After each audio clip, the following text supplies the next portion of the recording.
September 1st, 1969, Berkshire, Massachusetts. While everybody's out celebrating at the lake, strange lights appear in the sky. In what becomes known as the Berkshire UFO Incident. Join us on Missing Mysteries as we delve into this mysterious, some say controversial event that may or may not have happened.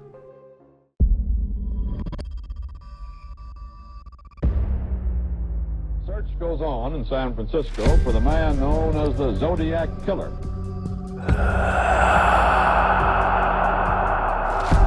The Army Air Forces has announced that a flying disc has been found and is now in the possession of the Army.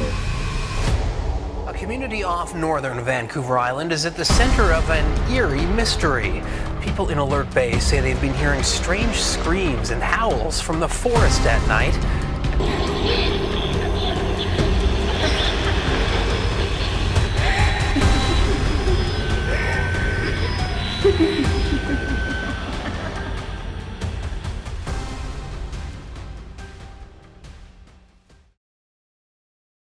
The 1969 Berkshire UFO Incident.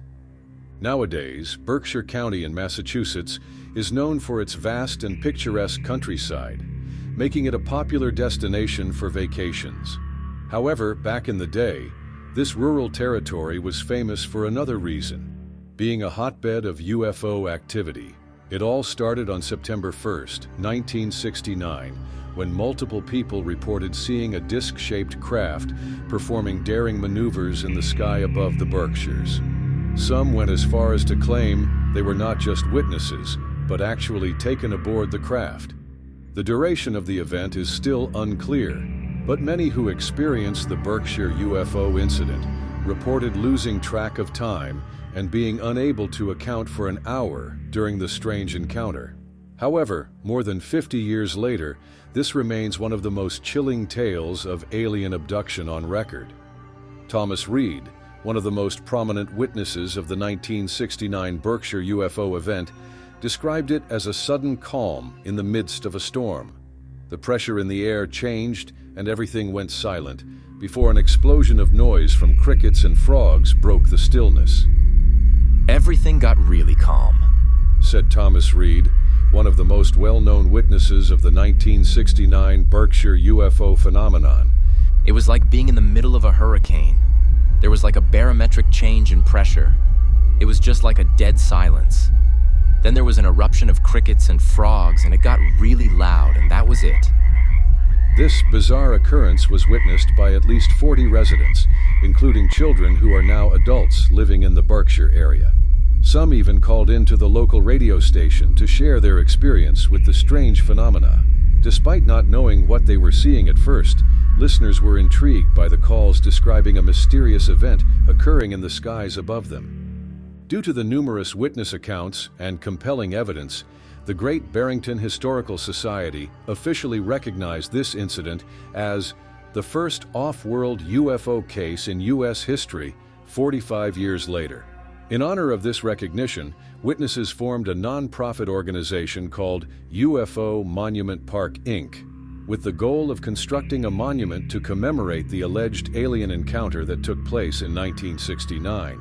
The monument was eventually built and signed by Massachusetts Governor Charlie Baker. However, not everyone was supportive of acknowledging this event. Some residents fought to keep it under wraps, and tensions rose between those in favor of recognizing it and local officials. Unfortunately, the monument was eventually taken down in 2019. Despite these controversies, the eerie aftermath of the unexplained incident lingers with those who witnessed it that fateful night. To this day, they continue to share their unsettling stories of that inexplicable encounter with others. Tom Reed recounted a night when his family came across a massive glowing orb while crossing a bridge.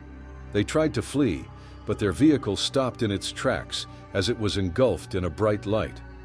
Tom was lifted up into the craft where beings resembling oversized insects or ants examined him. Then, just like that, he was returned to his vehicle with no memory of what had happened, except for the fact that his mother and grandmother had switched seats. I saw a large white sphere, like a cue ball, putting out a very little bit of a tint of light, and it was almost eye level out the window before it started to rise up. It wasn't an airplane. It wasn't a balloon. This thing had fired like white blasts of light from the side of it into the water. So for about 3 seconds or so, it actually looked like a vanilla ice cream cone. I mean, it was massive, 100 yards in length.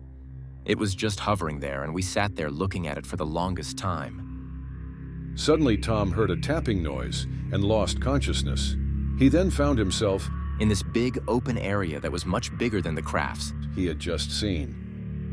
It was definitely a military type of thing. We were not in the craft.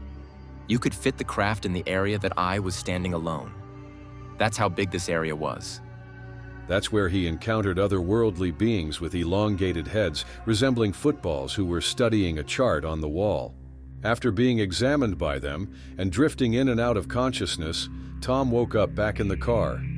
This confirmed to him that what he experienced was not mere dreaming or hallucinating, especially when he noticed his mother and grandmother had swapped seats. Even though his account is routinely characterized as an alien abduction, Reed is adamant that he was not in fact abducted by aliens that night. No, of course not. I never said I was. We were taken from the car by human beings, by government. When we returned to the station wagon, my grandmother and mother were reversed and the ignition was off. So ask yourself, does another species bother to turn the ignition off to save the car gasoline and battery? No, someone turned that ignition off on our car, literally reached in and turned it off. That was no alien species or extraterrestrials going to care if our Bel Air station wagon is running or not. Whether or not Reed truly experienced what he claimed that night remains a mystery, as nobody else seemed to have witnessed the same event. It would be logical to assume that someone else in the area may have also seen the massive glowing vessels hovering in the sky during that holiday weekend, but there are no reports of any such sightings.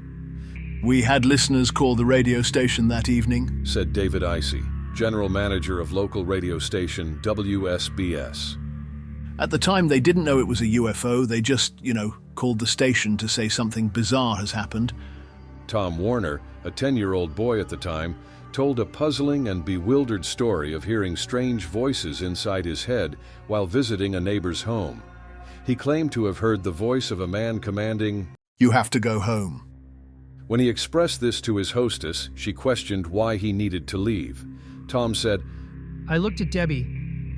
Debbie, I have to go home. She goes, Why? I said, I don't know. Maybe God's calling me through those clouds. I don't know. He grew panicked and ran out of the house when All of a sudden, all the sounds disappeared completely. I'm not hearing anything. he said, I'm running, but I'm not moving.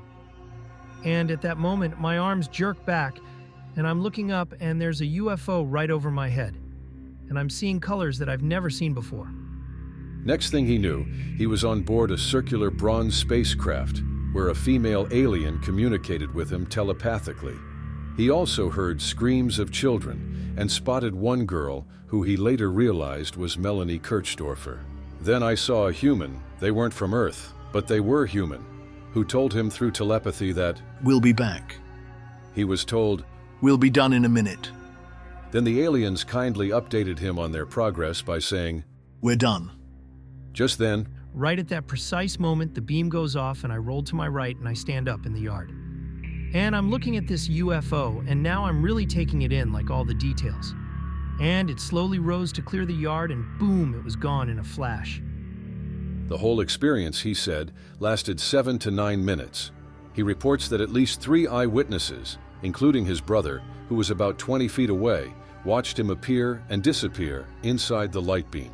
According to Melanie Kirchdorfer, the third child believed to have been abducted, she recalls being inside a parked car with her family near Mansfield Lake, located a few miles away from the other reported incidents. It was during the Labor Day weekend when crowds had gathered for festivities until they were interrupted by a sudden appearance of a UFO. In the midst of the chaos and confusion, Kirchdorfer passed out and claims that she levitated into the spaceship. Inside, she found herself in an examination room alongside other children. The last thing she remembers is waking up alone on the lake shore late at night or early in the morning. All of these supposed sightings lack evidence or testimony. Despite the chaos that comes with Labor Day weekend, there are no photos, news articles, or police reports to support any of these claims. This leads us to wonder, did this event truly occur, or was it fabricated by imaginative children seeking attention, or perhaps even malicious intentions? Portions of this story were taken from an article, 9 True Scary Stories That Are Almost Too Creepy to Believe, written by Natasha Ishak and edited by Maggie Donahue. So there you go. 1969, September 1st. Did they see what they thought they saw? Did they experience what they claimed to have experienced? Without the corroborating evidence, what do we really have except for conjecture? What do we really have except for these people who swear that what they experienced was fact? Thanks for joining us here on Myths and Mysteries. Each week we will delve into this and so many other myths, so many other events that shape the reality around us. See you next week.